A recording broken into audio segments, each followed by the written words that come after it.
School அது government school. எந்த school சம ஸ்கூல் அது நம்ம ஸ்கூல்.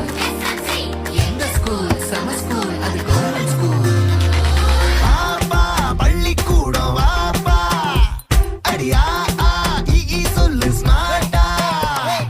ஏது கல்விக்கு இங்க காசு அரசாங்க பள்ளிக்கூடம் மாசு. எந்த ஸ்கூல் சம ஸ்கூல் அது நம்ம ஸ்கூல். எந்த ஸ்கூல் சம ஸ்கூல் அது கவர்மெண்ட் ஸ்கூல். நீ எந்த ஸ்கூலு நானும் அந்த ஸ்கூலு. கவர்மெண்ட் ஸ்கூலு அதுதான் நம்ம ஸ்கூலு. அம்மா அப்பா டீச்சர் கூட ஊர் மக்கள் சேர்ந்து அரசு பள்ளியில் அங்கம்மாவும் SMCயும் சேர்ந்து